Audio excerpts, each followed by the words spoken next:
النادي الأهلي المصري فريق عريق كبير وله طموحات تزداد يوما بعد يوم، ولعل أقربها كان هو الوصول إلى نهائي كأس العالم للأندية المقام بجدة في السعودية. نجوم الأهلي تألقت في المباراة الأولى أمام اتحاد جدة وقدمت مردودا طيبا، وكانت خلفه الجماهير الغفيرة التي لا تفارقه أبدا. التقى الأهلي بعد ذلك بفريق فلومينينسي البرازيلي، والذي يحمل أيضا طموحات الوصول إلى النهائي،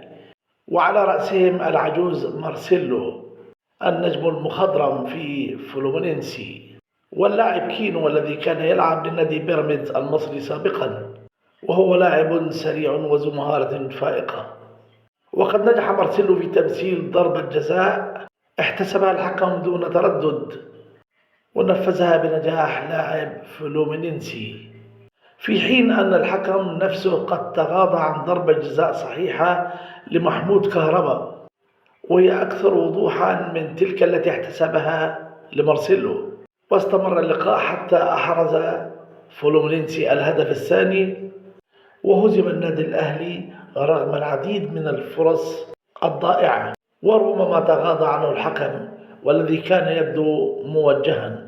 ورغم الحزن الشديد للاعبي الأهلي على هذا الخروج، إلا أنهم تقبلوا تلك الهزيمة بروح رياضية وخرجوا من الملعب، ولكنهم لم يخرجوا من قلوب الجماهير الغفيرة التي أتت لتؤازرهم، وليستعدوا للقاء القادم يوم الجمعة 22 من ديسمبر مع فريق عنيد، وهو فريق أوراوا الياباني، والذي مني بهزيمة من المان سيتي في الماتش الذي انتهى بنتيجة 3 أهداف للا شيء. وعلى الرغم من الهزيمة، إلا أن فريق أوراوا الياباني يطمح في الوصول إلى المركز الثالث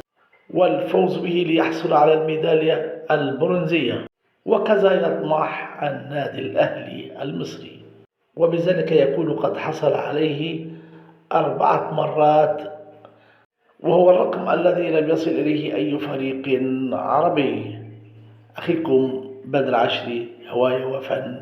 وابتكار.